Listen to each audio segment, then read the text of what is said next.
कि कई जीव स्वभाव से ही कसाय मंद लिखे होते हैं, तो अब उनको क्या कहने लगते हैं, बोले वो बड़े सज्जन का उससे क्या संबंध है? सज्जन किसे कहते पता है?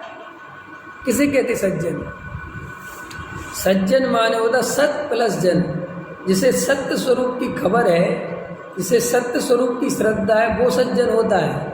एक कसाय की मंदता तीव्रता से सज्जन का चक्कर नहीं है। कोई व्यक्ति आपको इतना मंद कसाई मिलेगा कि आप देखोगे कि ये व्यक्ति हमसे अच्छा है, आपको ऐसा लगेगा कि ये धर्म नहीं जानता, इसको कुछ खबर नहीं, लेकिन इसकी ईमानदारी देखो, इसका ये देखो। तो भैया कई लोगों को ऐसा चारित्र मोह कमजोर जाति का चलता है, तो उनको ऐसे भाव नहीं आते, और किसी किसी के चारित्र मोह का उदय तीव्र होता है। तो ये मान कसाय आपको दुख देती है, तकलीफ देती है, तो ये समझने पर भी, टोडामल जी कह रहे जानने पर भी कि ये कसाय दुख रूप है, लेकिन जब तीव्र हृदय आता है तो वो किसी की सुनती नहीं है, वो बिल्कुल काम वैसे ही होता है। और ये हजारों उदाहरण भरे पड़े हुए हैं, हजारों।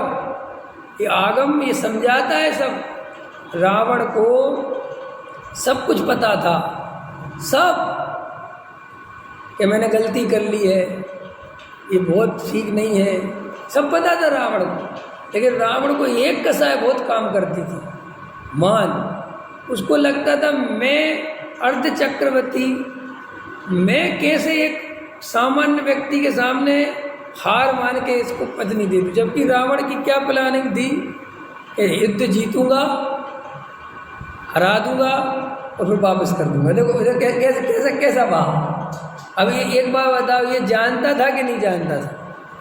लेकिन कसाय तीव्र होती ना। हम नहीं जानते कई बार स्टेज पे जाने से कुछ नहीं है, ये सब पागलपन है, लेकिन स्टेज पे नहीं बुलाया जाए तो कितनी तकलीफ होती है। तो वो मान कसाय का उदय है ये सब तीव्र। इससे घबराना नहीं, डरना नहीं कि हमारे साथ ऐसा हम अधार्मिक हो गए, ऐसा कुछ नहीं है। ये सब जिस जाति की कसाय बंधी हुई है पूरब में, वो जाएगी कहाँ, कैसे जाएगी बताओ?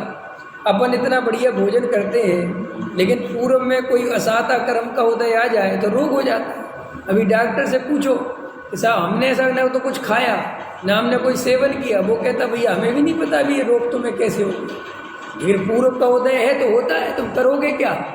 अच्छे अच्छे देखो ना लोग, लड़के हार्ट अटैक से चले जाते हैं। अभी कोरोना में कितनी घटनाएं ऐसी निकल के आई कि कई लोग कोरोना के मरीजों के साथ बैठे रहे, उनको कोरोना नहीं हुआ।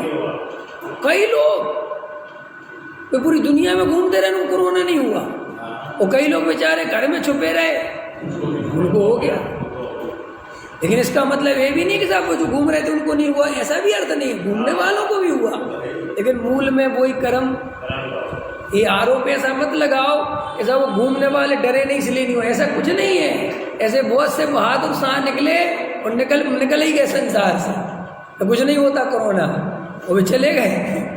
तो वो तो उदय है। जब तक तुम्हारा आयु कर्म, जब तक तुम्हारा शरीर का स्वस्थ नाम कर्म का उदय, कुछ नहीं होता। और आप घर में बैठे रहो, नाप तोल के खाते रहो, तो भी उदय आएगा, तो आएगा ही।